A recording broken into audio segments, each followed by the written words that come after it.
someone said to us, hey, look, these are great, but what would be better is to do this for business. And what they went on to explain was an insight around, for those that have an interest in running a business or own a business or are thinking of running a business, it can be reasonably lonely because there are certain questions you don't necessarily want to ask your boss, your peer, your children, your friends. So where do you go for those? And so that was the genesis behind Spark Lab, the business series. And we began with Startup Month. And so the theory of Startup Month was not only would we give advice on how to start a business up, but we would give practical tips on how to behave like a startup if indeed you were an established business. From there we moved to Disruption Month. From there we moved to Innovation Month. And so through business themes we've travelled. And the approach is always the same. Take what could be described as a cliche, break it apart into its disparate units, and then get subject experts to work with us on each of those different themes. Disruption Month is an example, which could be a theme reserved for Silicon Valley entrepreneurs. What we were interested in is how do you disrupt on a Tuesday in the middle of a New Zealand winter, and so on it's rolled.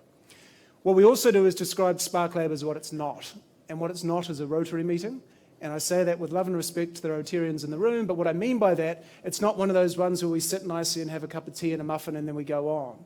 Spark Lab works at its best when there's debate. Disagree with things, let us know, but most importantly, questions and answers. So the role of the speaker is to get the ball up, essentially, and then use the floor to debate along with that. So we do that. We've made it slightly easier then for questions to come to the field. On the Mobi site you used to come in with, there's a button there called Ask a Question. So therefore you can interrupt the speaker and ask the question that way, or if you punch that button, send your question to me and I can do the interrupting on your behalf. Tonight is being live simulcast through Facebook, so occasionally if you ask a question, I might repeat it. That's not because we have an echo, that's just to make sure it makes sense to everyone else that's not in the room. The other piece of feedback we were given as we were rolling through the country is, again, if there was a way to make networking slightly easier, that would be great. Because as Kiwis, we don't pride ourselves on the ability to say, here's my card, can you give us a call? It's not really what we do. So there's also a button in here called Find People, and at a push of that button, it will bring up everyone's name that's in the room and the email addresses, so you can send notes to see if you can connect with them that way. So as much as the session will go for 45 minutes to an hour, we really encourage networking at the end of it, and you're most welcome to use the facilities, the food and the bar for as long as you wish. So tonight is the last of our series for the calendar year, actually, and it's a topic that's been asked for a lot on our different travels, and that is around, with New Zealand market as or what it is, regardless of the industry, how do we explore new and developing marketplace, be that new consumers in the New Zealand landscape or foreign markets. So for some time, we've been looking for the right sort of person to help us with that journey. Hence, welcome this evening to Nick. So as you'll get a sense of Nick's CV, by its nature, it's very diverse. Nick describes himself as a proud New Zealander. He's Chinese, but was educated in Auckland University, studying law and commerce. Nick currently is a director of two different businesses, the Agency 88 and NST Innovations. Agency 88 is a specialist agency focusing exclusively on the relationships between East and West, spanning strategic consultancy, market research, media and brand consultancy. NST is an innovations and business incubator and investment arm. So we hope you'll get the most out of this evening. I can assure you, you really will if you ask questions as we go along. In Nick's modesty, what he's made very clear is he spends more of his time doing the business rather than being on a speaker circuit. So he's got a presentation for us as we go along, but we would really encourage that debate from the outset. So without further ado, if you could join me in welcoming Nick. Thanks very much, Simon. Nobody minds if I sit. I'd rather sit than stand. Even made my notes. I was quite shocked when I just listened to Simon talk about how this wasn't going to become a Rotary event with muffins. That's exactly what I thought it was going to be. I'm just going to sit here and we're all going to be polite and nobody's going to ask any questions. No questions are allowed, by the way. And then we can all have a muffin afterwards and go on our merry way. That's a joke, by the way, for anybody who didn't realise. No, but I guess, number one, I'm not a professional speaker, so I'm quite rough around the edges. So if you're expecting something to be quite polished, I'm really afraid I may not be able to live up to those expectations. But I want to keep things relatively loose and informal because it becomes interesting for you and it becomes interesting for me. I've sat a few times at events, always on the far back right-hand corner, as I used to do at school, because it meant that you could gap it if it was really boring. And again, no judging anybody if they want to do that. No dramas whatsoever. I don't know how. Oh, somebody's going already. True story. So there's no hard feelings around that. So the topic, I guess, as Simon's saying, is around unlocking the Asian wallet. And I guess if we take a bit of a cold shower and we take a bit of a step backwards, I got told by a friend who had been through professional speaking courses, of which I haven't been. He said it's really important that you want to get the crowd to know you first, so then you can create some trust and they laugh at your jokes. They cry when you cry, and then everybody listens more, right? I'm going to try that out. But in terms of background, I guess Simon's kind of said it. The topic, it's topical, and I was really shocked to see a really big picture up there. And has anybody noticed I'm wearing the exact same shirt that I was up there? And I had the exact, I did that on purpose. I'm wearing the jacket over there, but then the lady over there said, Nikki said, don't wear it. So I haven't. No, it wasn't Nikki, it was Annabelle, somebody over there. So, but in terms of background, since it's topical, ethnically I'm Chinese. Educated here in New Zealand, grew up in the mean streets of South Remuera, Panmure. So increases the property value by calling it South Remuera. And but married a Japanese who's got a degree in Chinese, and so we live here in New Zealand, and so everything's really confusing for everybody. But that is very representative, as what Simon said, of what a new New Zealand is. So there's people in the room. I'm sure I'm seeing some of my brothers and sisters in the room here who have got, some of you have got black hair and 4 eyes like me. It's our time. It's a time now where there is such a weight of population from when I call, and there is a question around what is Asian and how do you define Asian. And I'm going to include the Indians in that as well, where that weight of population is so significant. It is all incremental revenue that is right there on that can be affecting your balance sheet today from both a B2C perspective as well as a B2B perspective. So in terms of background again, I'm not from a marketing background at all. Like I said, didn't really know what I wanted to do at school. My brother was a surgeon and is much smarter and better looking than I am. And so obviously as the baby of the family, wanted to do the total opposite of whatever he did. And followed what my mum said, which was become a doctor, dentist, lawyer, accountant, maybe an architect. Just by a process of elimination, started knocking out things. And wound up doing a commerce and law degree. All the time was hustling quite hard through the process, and did a couple of things and rode a wave, and was kind of lucky to semi-retire my mid-20s. And then from there, I was really lucky to marry very well, which is the number one secret in life, which I've realised now, marry well. Whether you're marrying a male, a female, a non-male or female, no judging, but that's where success is. And I married very well, and I was fortunate to follow my wife around, she owns a TV show in 45 countries and does a whole lot of stuff in the food industry. And in that time, I was able to be kind of a fly on the wall. And so for 8 years, I carried like a Mujurashi book, which is a Japanese brand. It's like called No Brand. But between, while I was in America and Asia, between Asia and New Zealand, from the sugar industry to dairy to finance to a whole raft of different things. Never wanted to do anything about it. Just wasn't really interested at the time. And then my business partner, who's basically now just basically said, look, we've got to do something with that book. And then that kind of started the agency 88 about 3 years ago.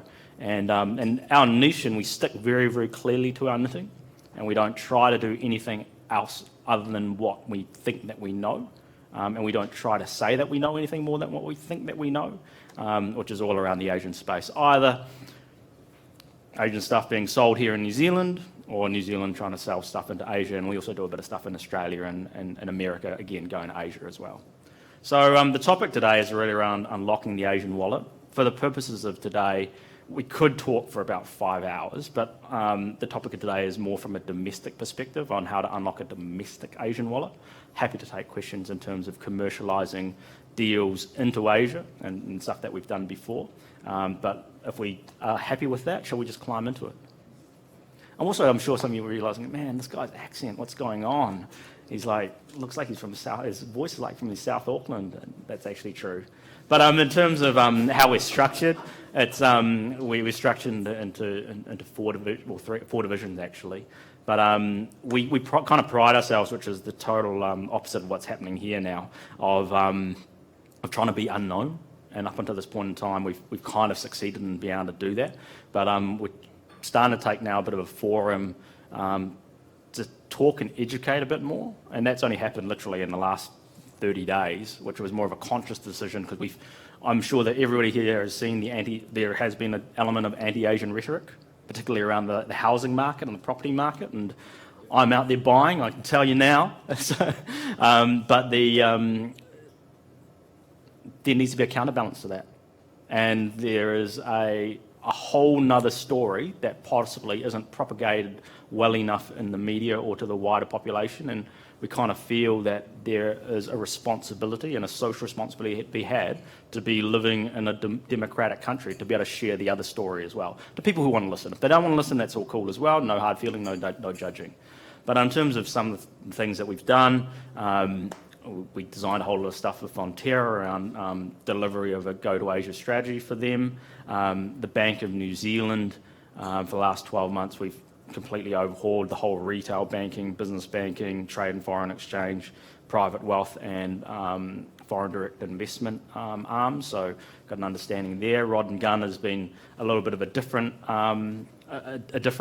So some of you may have seen the new Jack Reacher movie, and Tom Cruise is all wearing Rod and Gun, and Mark Wahlberg in the next Transformers movie will be doing the same, and that was from a commercial deal that the business partner, he's led all that, is structured with the boys and girls at Paramount Pictures, and that has a pivoting play again back through Asia, so there's a whole rationale to why that has occurred as well, and that's really to make the brand cool, to make the brand really cool in a segment in America, which then means that there's a big opportunity again in Asia.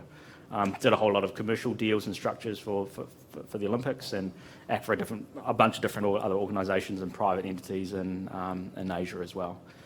So NST is an arm where, who's actually here as a business owner? No judging if you're not. I'm not one of those people who goes and looks down on people who aren't business owners. Who is a business owner and who is working in a company right now? Because working in a company can be really cool.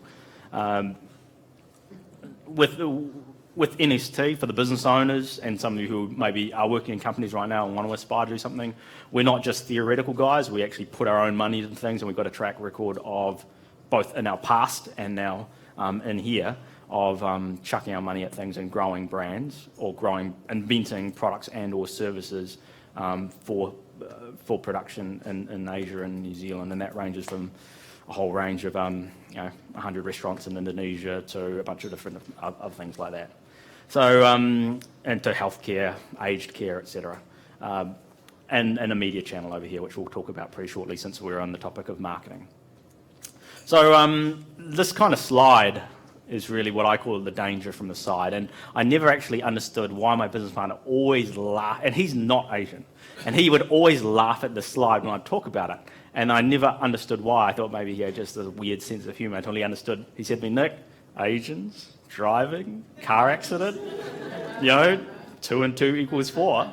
I was like, I get it. But that's not what it's supposed to mean.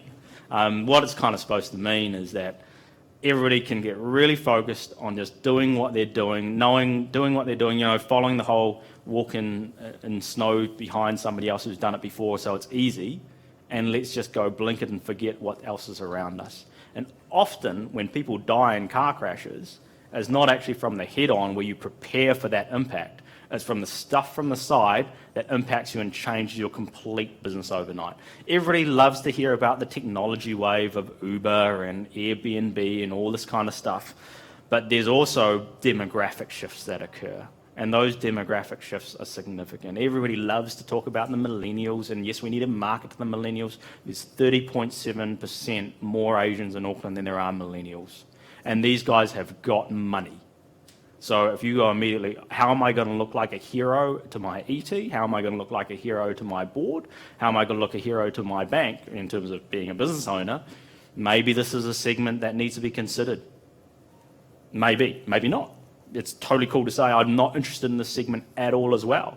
But if you're missing out on a quarter of that market and a quarter, consequently, incremental revenue, well, that's fairly significant from both a B2C and a B2B space as well. So we are talking about both markets here. So why do we care? At the end of the day, it all comes around that. And we care because Asian customers are going to account for 51% of the population growth this decade. And population growth has a direct correlation to retail spend. That's pretty significant. So if you're not playing in that space or you don't have an idea on how to play in that space, I suspect that you could have some dramas in the next 5 or 10 years. In terms of the evidence of the growth rates, there's a whole lot of macroeconomic factors that occur, and I can't see anything changing of the like because of our whole proximity to Asia and the whole emphasis that's occurring from a macroeconomic view towards that region. But 24.1% of Auckland is Asian, and 12% nationally, and that was from 2013. Anecdotally, I personally believe that number is a couple of basis points higher. I think that we only need to walk out in Queen Street and you can see a pretty diverse crowd out there. Also because 35% of Asians didn't even vote. And if anybody here tried to vote that last by-election, oh my God, that was difficult. I can read English and that was challenging. But we have to define what is Asian. The great thing about it is 76% of the Asian population are from two ethnicities, Chinese and Indian. And so you can get really clever around Paretoing things, which is the whole 80-20 rule. We don't have resources to look after 100%, but if we can put emphasis on a small amount to the big crowd, why not? But I personally believe this number is actually sitting up around 27, 28% for a few reasons. Number one, 2016 now. There's been a fair bit of growth since 2013. Also on the census, there's a category that says New Zealander. So I like to ask the questions around how are second or third generation Asian New Zealanders identifying themselves? Are they calling themselves Chinese still? Are they calling themselves Indians still? Are they calling themselves New Zealanders? How are biracial children calling themselves? Are they identifying more towards their mother's Māori ancestry? Are they more devoted to their father's Irish ancestry? Whatever. But this whole number numerically skews out, well, it just throws out our data quite significantly. And again, I suspect the number is a lot higher than any of us actually, well, I'm in it every day, so I'm seeing it every day, but potentially that you could win business out of. It's interesting that the New Zealand-born Asians, 20% of them are New Zealand-born. So we're seeing integration occur quite a lot. And you have to distinguish, these people need to be communicated in a different way from your normal non-Asian.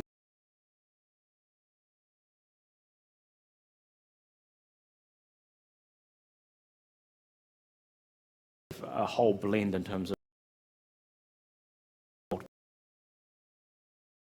very quickly between different spaces. And a good example is if we use the Chinese population as an example, we forget about the guys who came in the gold rushes in the 1800s.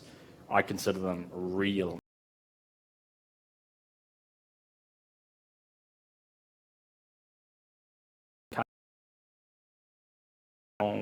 Province, etc.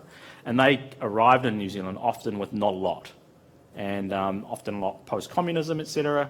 And when they arrived in New Zealand, they arrived with this whole romanticised notion about how wonderful New Zealand was, and this was going to provide me the opportunities for me and particularly my children to grow up in. And consequently, their view of society was, don't say a word.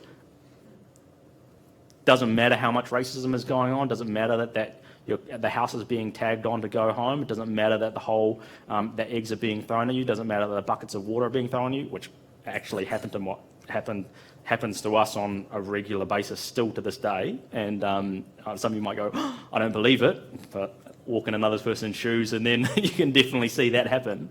But they had very much a belief set which was don't say anything, stay underneath the radar, which is very different from the new Chinese who are coming, who have grown that economically they've just overtaken Japan as the world's second largest economy. They have a complete different expectation set around service, around customer levels, around communication, and they are not going to be treated like fools. And they're prepared to actually say something about that. So you need to understand how the lie of the land sits there and which guys do we want to actually pick off. The median age of Asians is actually younger than the rest of New Zealand. They're sitting around 30, 31 compared to the rest of the European population, which is sitting around 40. So for my brothers and sisters here in the room, it's great to see that we're growing, and some of you here are, I'm sorry, Simon, but you're a dying race from what I can understand. Because the Asian birth percentage as well, just to hit it off in 2015, outweighed European births in New Zealand. So again, what is the impact that you're seeing at a whole category level from all different industries, from food, like for example in category range, and I've done a bit of stuff with foodies, and the boys there are really onto the button. What's happening to the cereal market? I don't eat cereals every single day, and we're seeing as a category there's some interesting things happening there because I can't even remember the last time I ate Weet-Bix. Can't remember the last time I ate Cocoa Pops, or I know these brands. Do I consume them? Absolutely not. But I have totally different needs and wants. So there's a whole lot of product development, NPD opportunities that are rife, and that's what NST is all about. Kind of spoke about this, about the millennial market, and focused and let's put spend all towards the millennials and hope that we're going to get a return in 10 or 15 years' time. Well, what about this other segment? And I'm not saying stop millennials, but what I'm saying is just be cognizant of what else is happening around you. Education over-indexing, 88% of Asians have some form of school qualification. So the whole stereotype about, you copy from your friend who's got glasses and who's Asian and the maths test, that's kind of true. And then you can actually overlay a lot of, quite a strong correlation between education and income level. So again, we're now talking about a segment who's got this. And if you're in business or you want to win business, that is really, really important. And ultimately, regardless of all this kind of stuff, that's why we're here today, right? I'm in business because I want to make money. And the sooner we get around that and can admit that, well, then that's cool. We can go about to actually doing that as long as we do good things with it. So Nick, already some of the questions coming in are saying the evidence of the size of the market, the evidence of the lucrative wallet spending power is clear. But why is it so clear and yet we don't seem to be doing it very often? Shall I give you my honest opinion, or shall I give my PC opinion? I'd go honest. Yep. Everybody's heard of the pale stale male? Something I've learned just quite recently. Pale stale male, sorry. But pale stale male is something, as a term that I heard in the last 6 months. Basically, companies, big organisations, guys on the board or in E-teams, male, European, set in their ways. If you're not part of the rugby team, you're not playing rugby, you're not playing cricket, you can't get on the juice with the boys, well then you're not part of the crew. And so we're not going to make any strategic decisions that impact that. That's a big stereotype, by the way, but I'm sure there are people out there who still go, oh, women in the workplace get paid equally and get the same opportunities. I personally don't agree with that, but there's still a lot of people that do believe. Presumably there are, so acknowledging that group exists, then there's another group that will go through research presentation after research presentation after research presentation, continue to agree it's an important audience, but still not do anything about it. Nobody knows what the solution is as well. So they might go, if they get to that stage, which is actually only realistically starting to occur in the last 6 to 12 months, then it goes, great, then how do we actually deliver on that? And there hasn't been, until this point, any real clear thinking. A lot of the offspring of the Chinese who have arrived here, who can speak completely fluent English and can converse in other languages, are only really hitting that age bracket of, late teens, like 18 through to maybe 28. They're still considered junior. Mm-hmm. Some of them are thrown into the deep end. What we've seen is they're thrown into the deep end, and they're like 5 years out of uni, they're given a relatively senior position, but they haven't had the experience to actually be able to deliver on the opportunity. And then that gives potentially the crew that said, well, that didn't work, so there's no point for us to go looking at it again, which is potentially quite short-sighted. Does that answer your question? We could go on a whole discourse about that, but that's just my opinion. Please. And again, if people want to disagree, that's cool. That's the whole point for a forum.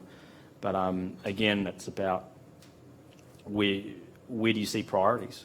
And there are some organisations that say, cool, I'm not interested in the Asian market, so I don't care about communicating with them, and that's cool. There's people that say, I'm not interested in the LGBT market, I'm not interested in them, that's cool as well. But if there's enough of a size, I think it's maybe a bit short-sighted not at least consider it and have a defined strategy in place. But it also, too, is a bit like that's why we exist into ourselves as well. Also, yeah, in terms of language skills and smart media, by the way, this market segment is very aware of when as a marketer, people simply cut and paste translations. They know exactly what's going on, and that doesn't work. You have to be genuine and you have to be authentic about it. And that then does lead to another conversation about, I want to be genuine and I want to be authentic, but I don't know how. Who do I go to? And yeah, it is what it is. So migration and inbound and outbound tourism patterns. You know, there's a new Christchurch every decade coming from these people. So the weight, what you're saying, Simon, is exactly there. But we're seeing both ways. The inbound numbers that are coming through, we see it on the Herald on a regular basis, but also outbound wise. Who here travelled to Asia in the last 12 months on their holiday, either to Bali or Thailand or Vietnam or Cambodia or Laos or Myanmar? Put a hand. Now, who went to Europe in the last 12 months? There are more people who went to Asia here in this room, which is not necessarily a very accurate sample size, because you guys are obviously here to hear about a topic, meaning that on the topic of Asia, so you've obviously got it on your radar somewhere. But already here, you're starting to see the proximity and the global and the network and the aeronautical capabilities of aeroplanes is meaning that you're wanting to go to this market for a whole host of different reasons as well. And again, this brings back more of the idea that maybe we can extend their wallets. Also, when you find that the inbound tourists that are coming here, they have a different mentality from, say, for example, of Western friends that I have, where when my Western friends go on holiday, by and large, as a stereotype, they switch off. The phones go off. There's email that says, my autoresponder says, I'm gone for the next 5 months. Don't talk to me, communicate with me ever, but talk to this other person. Asians never switch off, by the way. I never switch off, and I will never go to a country unless I have a friend or a family member there who can show me opportunities and scout around, and at the same time have a good time. So these guys are all looking for opportunities, and there's a lot of strategic things that you can do around winning that business by knowing that insight. 2/3 of Asians live in Auckland, which makes things really, really quite cool.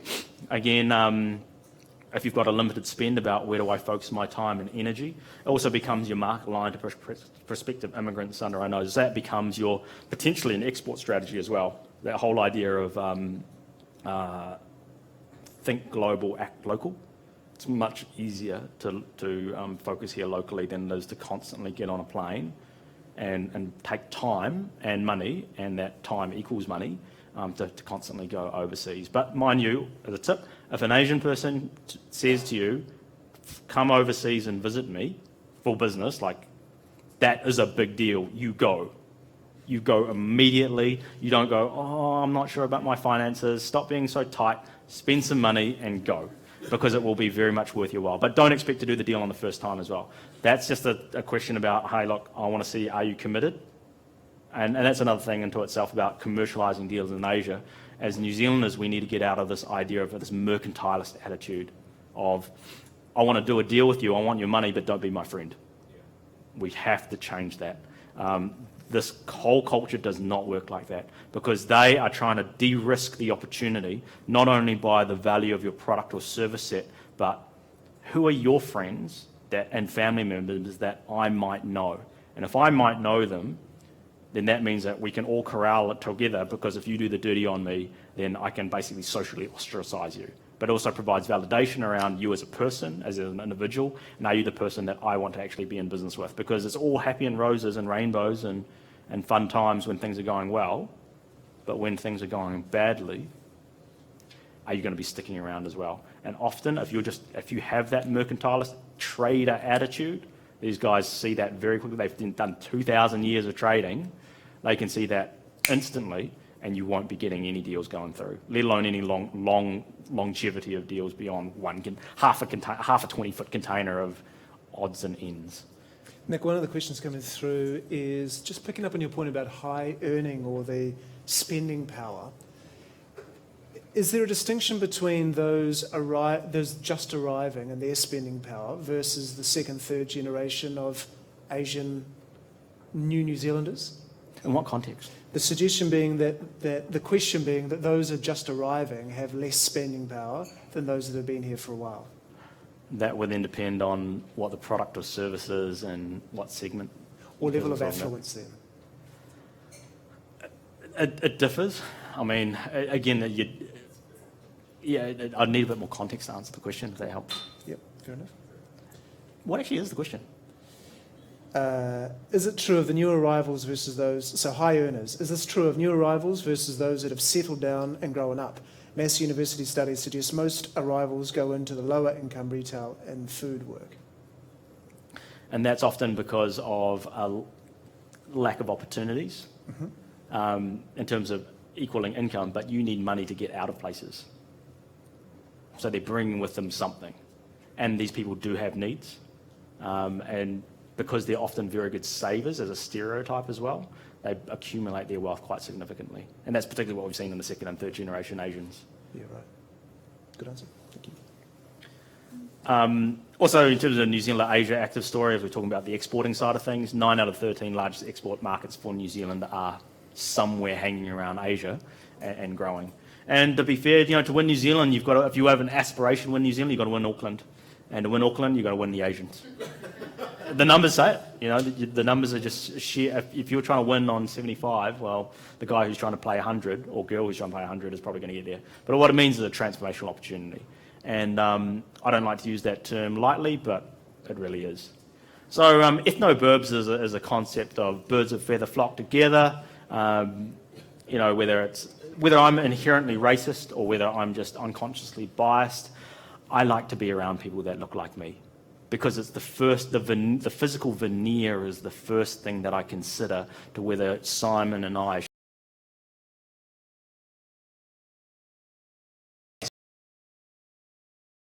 understand the intricacies of having a Chinese mother-in-law. And Simon's going, does he understand the intricacies of having a New Zealand mother-in-law?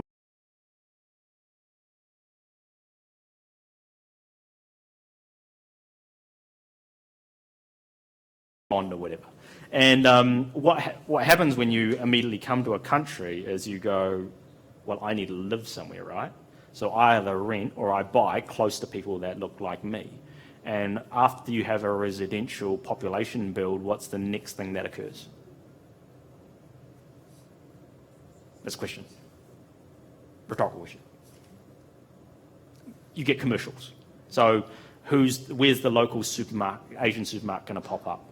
Where is the local nail salon? Where's the local doctor? Where's the local Asian pharmacist? Where's the candlestick maker, the shoe shiner, whatever? Where do they come in immediately? And then quickly you get an ethno-burb occur.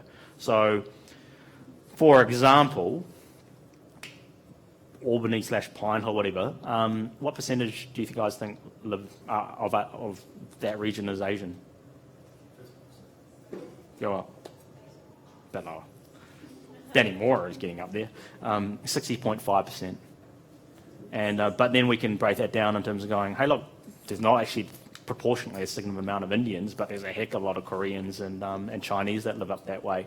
You want Indians, you're going out here, Roskilde, Sandringham, Paradise. If you like their mutton biryanis, I love my mutton biryani, and I will go to Sandringham to get my mutton biryani.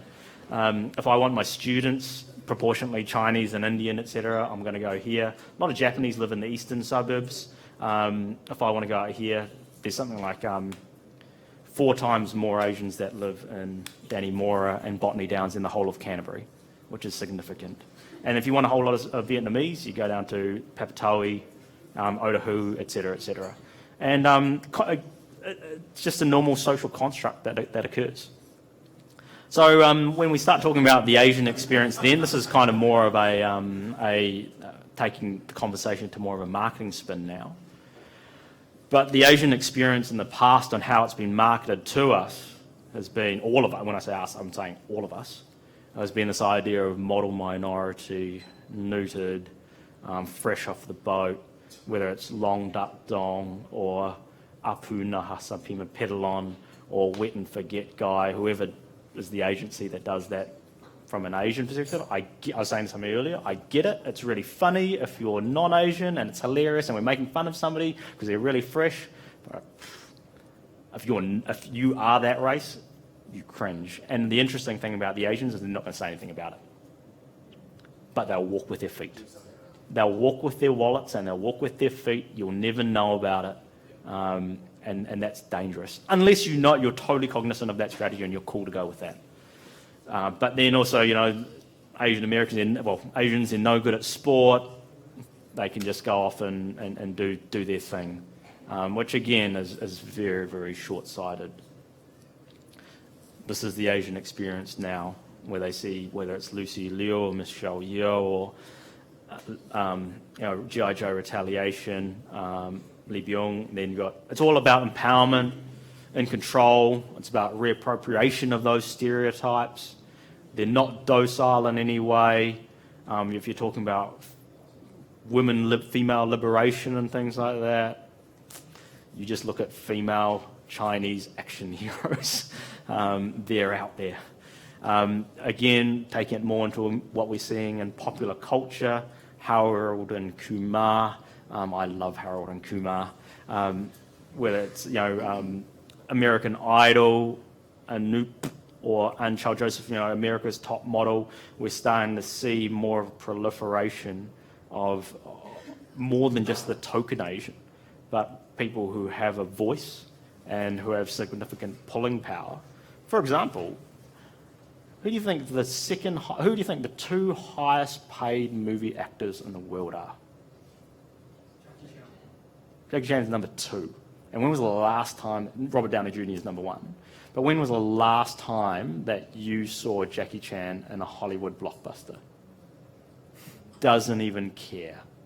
Well, it does care, but it's just not that interesting. Oop, I didn't break that. But it's not really that interesting because the volume and the box office sales that it can generate in China alone means that that's where it's at. And you see all the current blockbusters right now whether it is Transformers or Tom Cruise. Tom Cruise's big production house is driving massive amounts of box office sales from Asia. And that's where we're seeing a significant balance of power shift. And with dollar shift means, and this is where America and Canada are quite a way ahead of New Zealand, to be fair. New Zealand's quite unsophisticated at this point in time, even with such a high proportion of the population being Asian. And I think this has happened, it's because it hasn't been a gradual growth. It's been quite significant in the last decade, and now people are starting to scramble to try to understand this. We're going to see a significant change, and you need to future-proof your organisations for that. So in terms of Asian engagement, it's about a process of building relationships and trust. It is all about relationships. And everybody likes to say, buy behaviour 101, you buy from the person that you like. This is that times 10. Everything is interwound by how strong a relationship do I have with you and do you have with me, because that will determine the length of our engagements. You've got to use authentic strategies that ultimately build advocacy through word of mouth. That can be one of the cool things that occurs, that if you get it right, it goes mental. Red Seal's actually a brand that kind of, I feel, has lucked into it, but it's done immensely well from word of mouth. And again, their whole export strategy is now towards that. And you can't ever confuse language capability with stupidity. Talking louder at people doesn't actually help them to understand you. Just a tip. But and that happens to me often, because people just assume that I can't speak English, and they'll talk really loud at me. But that's where you have to be aware that how many people here can speak another language? You have to have some brains to speak another language. So they're going to be fairly sharp. And that's where, again, you have to be cognizant of that and go, these guys, Also, too, a reverse thing occurs where if you don't speak a language 100% fluently, you actually place more emphasis when you're reading. So you actually place more time than just glazing something over because you think that you understand what it means. So these people will actually take the time to read script. In terms of the key values for the Asian community, there is a perception around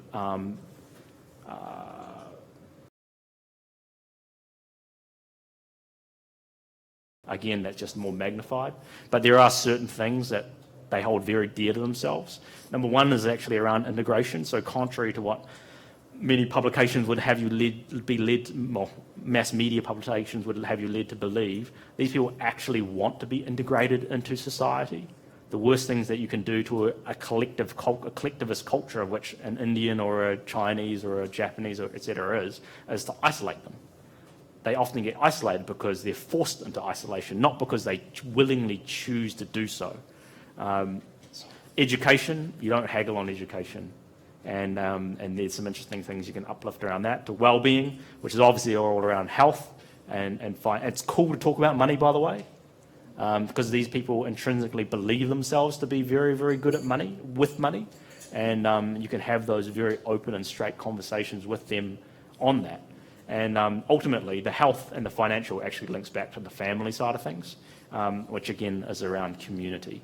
They're very, very aware that community is like, for example, all I care about isn't growing legacy wealth for me, but it's actually for grandchildren. I'm not cognizant of the next generation right now. It's about 2 generations away. So there are certain shared Asian values across, whether they're Sri Lankan, whether they're Indian, whether they're Chinese or whatever, and these can be dialed up more than I guess as a stereotypical Westerner. But a respect for elders, again, that can sometimes go possibly too far. Say, for example, in the Japanese deference side of things, which I've observed personally. But status is huge because again, you're fighting with 2 billion other people. Why should I listen to you versus somebody else? You've got to be able to capture my imagination quick before I give you the opportunity for you then to take the opportunity to try to sell me your wares. Success actually is celebrated because, again, of that status element, and that's why you see really expensive cars driving around. That's also another thing in terms of perception of time. So anybody here like cars? Like classic cars? So your name is? Mary. Mary. What's a classic car?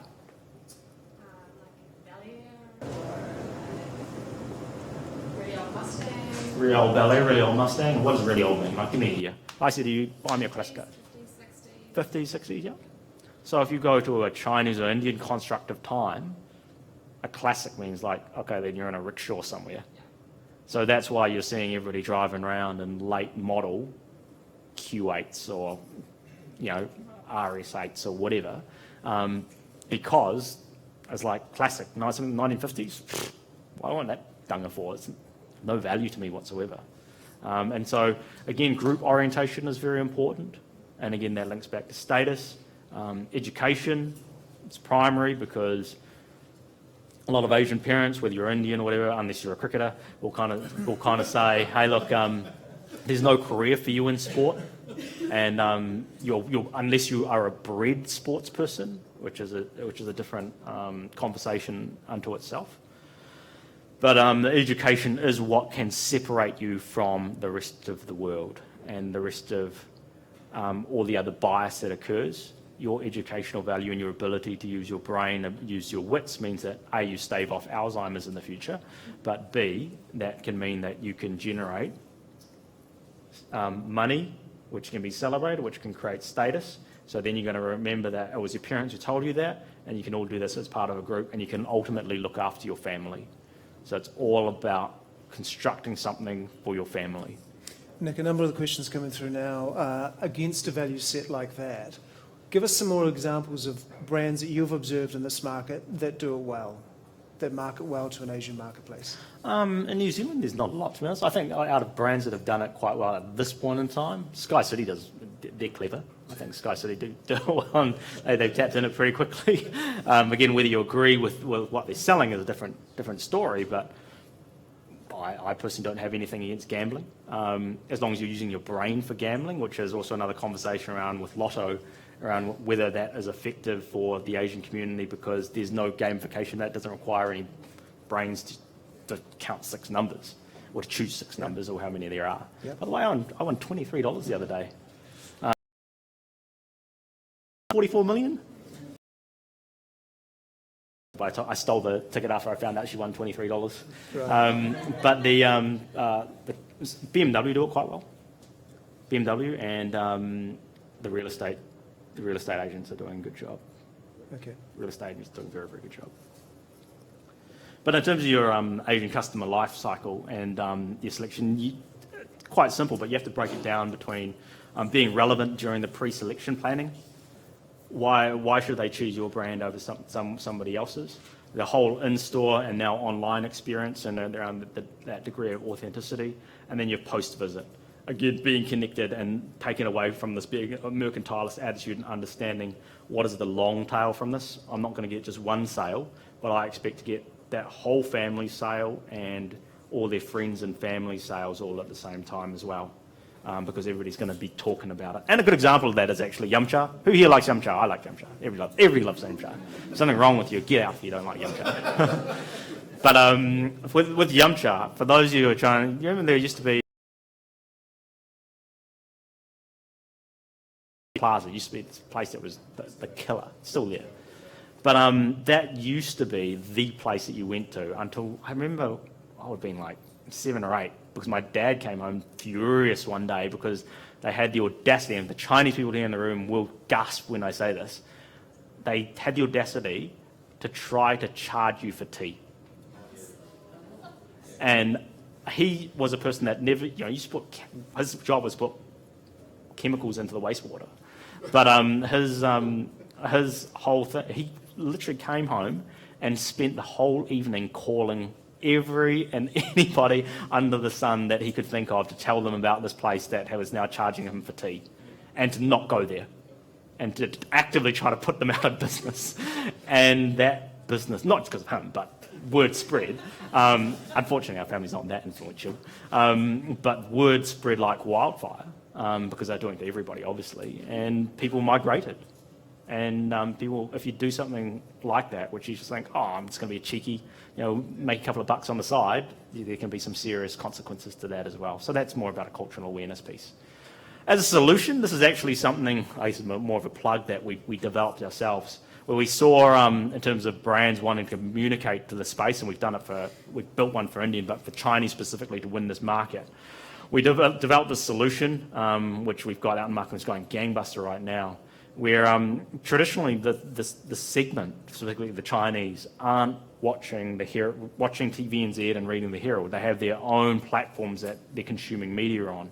So we've constructed deals with all the major players and aggregated everything together to provide a single invoice solution to a business, whether you're a power company or a car company or whatever, to a mortgage company or whatever, but somebody who wants products and services to be sold to this community, where it goes on world TV, simultaneously broadcast on 936 AM, all onto the outdoor spaces where it's relevant to our ethno-burb data that we have, to the Chinese Herald, to obviously getting on the right social media platforms. Forget Twitter and Facebook. Well, yeah, and you need to be going on WeChat, and then linking it all in with QR codes and generating the sale for the marketers out here. Which this is much more my business partner's baby. He understands it and built a lot more than I did. But to create a direct-to-consumer relationship where you can actually track a sale in real time. So rather than it just being I'm spending or putting media money out there into the ether, which I have no accountability over, and neither does the organisation that's selling that media. Here you can actually say, this piece of media generated me this X amount of business. We've got a car company that's selling 16 cars a week on this, which is interesting. And these aren't, the cars aren't cheap cars, by the way, these like 100K plus cars, just from this methodology. So that, again, provides you a hard return. And ultimately, as business owners or people in an E-team, you want hard returns. I want hard returns. I'm not interested in the fluff. So again, it's prime activities, secondary activities, and again, generating that whole call to action piece. So the steps really are... Nick, we've got about 10 minutes to go. Cool. And I just want to pick up on a couple of the questions, if that's okay, coming through. So one particular theme is around prestige brands. So two related questions. As a generalisation, do the Asian community in New Zealand aspire to obvious symbols of status, i.e. prestige brands? And if answer yes, what's the best way to communicate that value proposition? The answer is yes. And I guess, and the way to communicate with that would be through a whole lot of awards, go a long way, because it's all about differentiation. Yeah. And how can I exhibit my success to the community? So it's aspirational for them. They can see that I have achieved it, and so potentially could they. Yeah. And awards by way of efficacy, like a product that works, or its packaging and its presentation and its... Any and everything helps. Okay, right. Good. A related question that comes up a couple of times, but let me read to you one that hits it on the head. How would a white male software founder who doesn't speak Mandarin develop a strategy to market to the Asian market and establish an ongoing relationship within New Zealand only? So how do you start? Give us a call. I'd need way more context than that. So I don't even know what that software is, or what does that mean? Why does he want to? Actually, I'd take a step back and go, why does he want to do stuff in that, or her? Why does she or he want to be playing in Asia in the first place? So let me try and paraphrase the question. And sorry, is that domestic Asian they want to play in, or is that they want to be creating an export strategy into Asia? So I've read that as a domestic, within New Zealand only, so as a domestic strategy. But let's park that question and go for people in the room that are thinking, I've always wanted to increase the success by which we target an Asian audience. Yes. With respect, apart from giving you a call, what's Yes. the best way to start? And it's not to say they shouldn't give you a call, but in No, general it's terms. fine. Yeah. I would say, number one, ask yourself why you want to do it in the first place. Like, what is actually the reason? Yep. If yes, it's to build market share or whatever, then if you're going to do it, you need to be really genuine that you have to be able to deliver that. So it's not going to be, hey, we're going to trial it for 1 month, and if it doesn't work, we're gone, which is the whole mercantilist attitude. We're legitimately committed to this. Then I would say, work out what segment I want to focus on.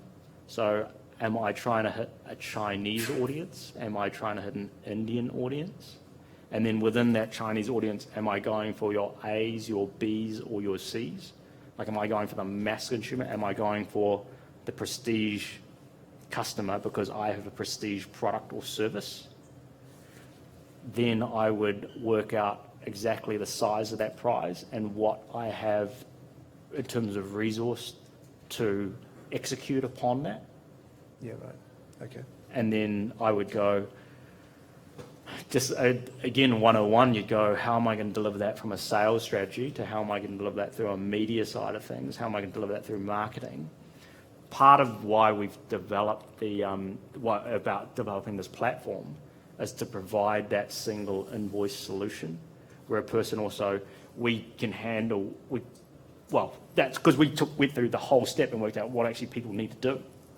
And then go, okay, then what would a company need to do? They'd have to go, I don't have the resource to go and create a whole new call center to deal with a whole flood load of inquiries that want to speak Mandarin or Cantonese. But through there, we can create a whole pre-populated form in simplified or traditional Chinese where that person can then communicate with me. But then it would depend again on what is the outcome. So generally if a person would sat down and said, look, we want to engage in some shape or form, it's not the best answer for the person who's asking the question, and I really apologise for that into the camera, but it would be about what's the outcome. I'd start from what does winning mean for that person, and once I'd know that, then I can better come up with a logical process. Yeah. And I totally appreciate it has to be quite a vague question to begin with. Another quite common question coming through now is, by nature of the topic, the comparisons are kind of Asian versus non-Asian audiences. Within an Asian audience, how prolific or pronounced are the differences between Chinese, Vietnamese, Korean, Indian? Like, are they at the same scale as Asian versus non-Asian, or are they nuances? There are absolutely nuances, but again, that's where there's certain values that cut across all of them that you can be quite clever on. Gotcha. And then again, understand where are these people habitating in terms of their media consumption or their geographical location, and then develop a strategy for them ideally. Okay. The great thing to work on is, like I said, the 80-20 rule, they're Chinese and Indian. So you don't have to focus so significantly right now on the Vietnamese. The Filipinos they're climbing hard. The interesting thing, and then the work that we've done with the Filipino community is that because I guess historically, with colonization through the Spanish and through the Americans, etc., they're quite familiar with Western forms of marketing, and they assimilate themselves very well. They speak beautiful English, often, Catholic, often, and so they quite enjoy being marketed to as part of a non-Asian offering. Gotcha. Which is quite different again from, say, a Chinese who might not be Christian, for example, and doesn't speak English, etc., etc., etc. Okay. Take an opportunity for questions from the floor. You've been focusing on New Zealand, but I'm far more interested in selling into China. And we've just passed the biggest online retail day in the world, which most New Zealanders won't even know, called Singles Day, which was just last week. So, do you think it's easier to sell our products in that direction rather than focus on a quite small market for all the effort you would do to sell inside New Zealand? You could sell into China through Alibaba, more easily, rather than for all the effort you do, why don't you just sell straight into China? Is my question. Can I just repeat that? Sorry, repeat the question to people streaming in. The question was, we've just passed the largest online retail day called Singles Day, and the question posed is it easier to sell from New Zealand into an Asian marketplace rather than try to sell to an Asian consumer within New Zealand? I've got quite a firm belief, and again, depending on the situation, depending on the resource, these are all caveats, right? That you're not just fighting against other New Zealand brands going into China. We've got to understand that 10 years ago, the Americans were in there. 8 years ago, all the Australians were in there. Trying to get cut through in that marketplace with that size, where they have a billion different, well, that's an exaggeration, but a lot more options, is difficult. And the best cut through that we've found and that we've delivered has been through existing relationships where, again, friend tell friend, word of mouth advocacy cuts through all that clutter. And an example would be, say, for example, we're starting to do a lot of work in Indonesia.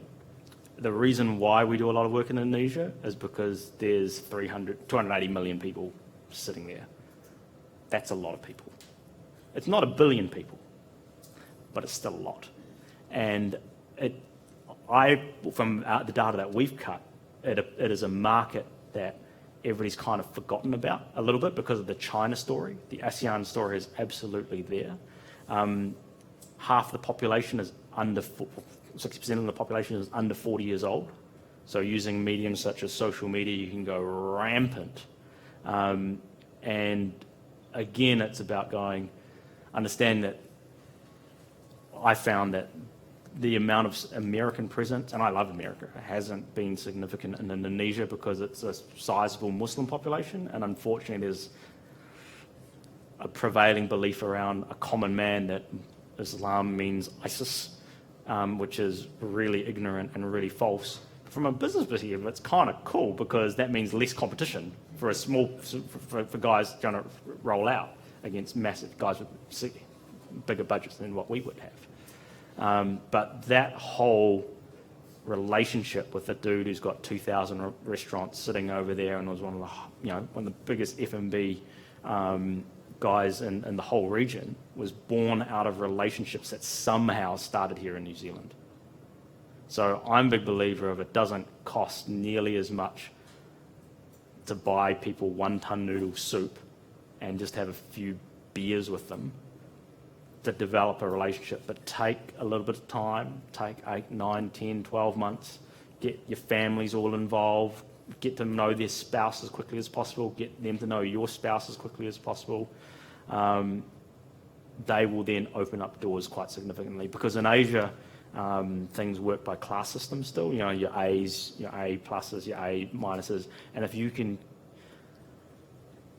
I learned this lesson actually when I was about 15 or 16 years old. I was reading this book on how communist theory applied to business, and I'm not red, by the way, even though my blood is red, but the whole premise of communist theory in a very, very cursory, rough way is rich mixed with rich, bourgeois, bourgeois, middle with middle, poor with poor, right? And it's quite difficult to jump the different levels. If me and Mary we live in Idaho. I'm just using Idaho as an example. I've never been to Idaho, actually. But, cool. But we've been to Idaho. Mary and I come with this amazing, awesome, groundbreaking technology idea. This app which will guaranteed make us $1 billion, even though we don't make any money, but somebody will go and buy us for $1 billion. But then what's the logical place that we go to deliver this? We go, we need to get to know the biggest tech guy or girl in the world. Who's that? Bill Gates or Mark Zuckerberg or whoever. We'll use Bill Gates as an example. And then, so what's the logical thing to do to meet Bill Gates? We're nobodies who live in, well, Mary might be somebody, but I'm a nobody who's living in the middle of Idaho. Let's go to the local Walmart, the computer store, right? So I go to the local Walmart. I go and I go talk to Mary goes and I talk to the sales rep. The sales rep thinks it's a great idea. They go and talk to their they go and talk to their duty manager. The duty manager can talk to the supervisor. The supervisor goes to talk to the sector supervisor, who then goes talks to the store manager, who then goes blah, blah, blah. And at that time, there were 16 levels or 16 layers of bureaucracy before hitting Bill. I was reading in Australia and New Zealand, it's 4.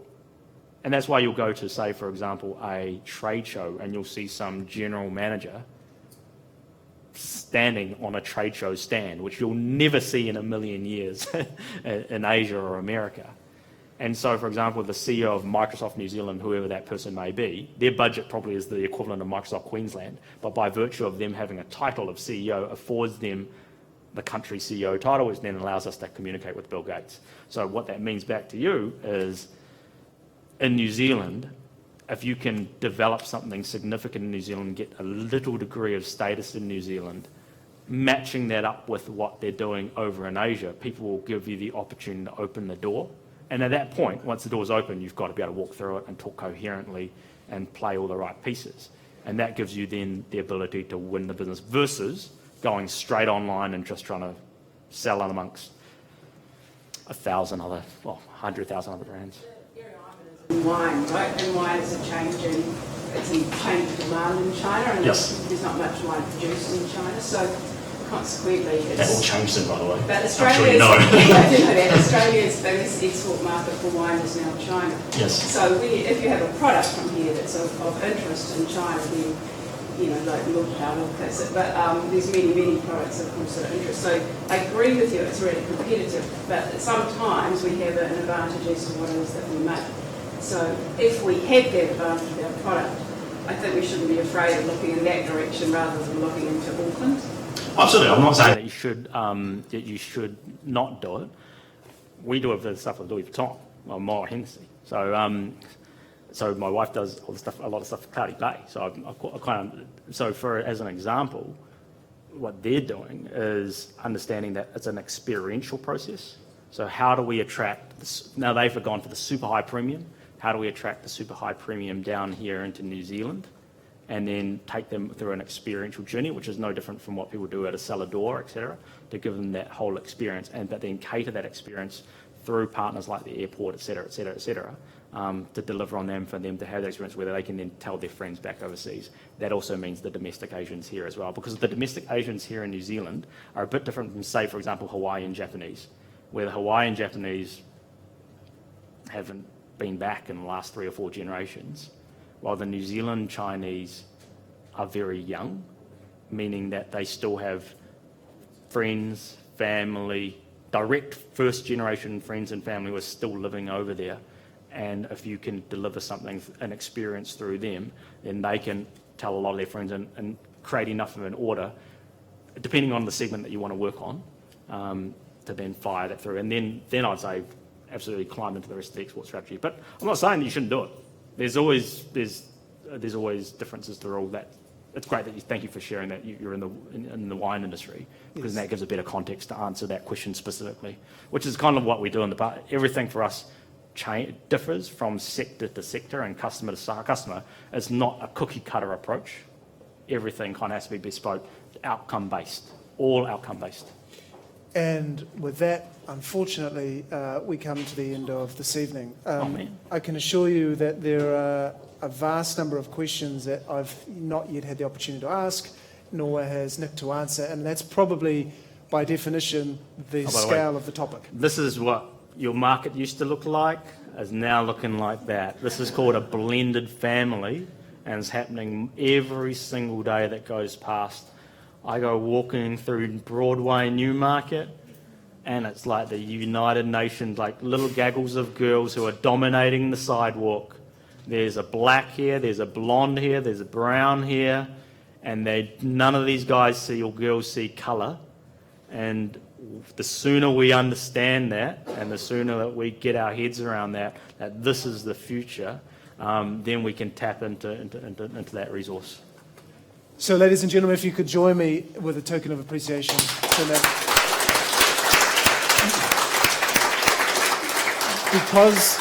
Because of the number of unanswered questions, we're going to speak nicely to Nick to see if he will answer those questions for us on Facebook, whether that's in written or shot as content.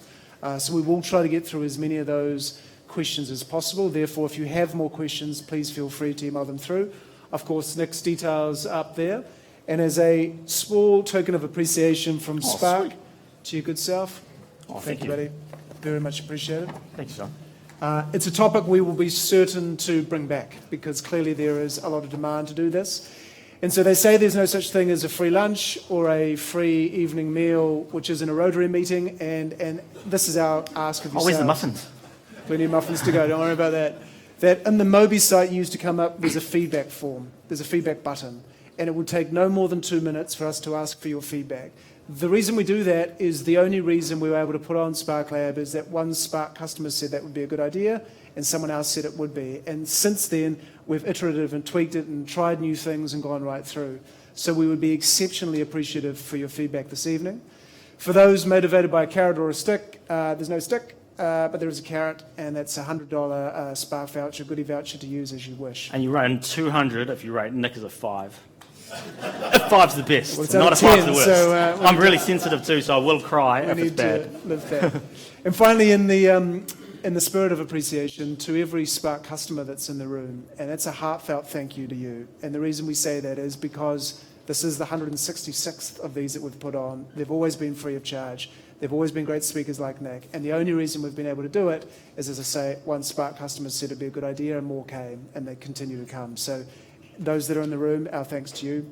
That concludes Spark Lab for this year. So we will be back again in February. Within a week to 10 days, the new Spark Lab site launches. That site will is basically the repository of all the great content we've had. Interviews, white papers, tips and tricks, downloadable information. The Facebook community has already got close to 3,000 people that are moderating themselves or answering questions themselves. It's for those with a like-minded interest or passion in business. So we'd really encourage you to be part of that, and we hope to see you back again. Thank you.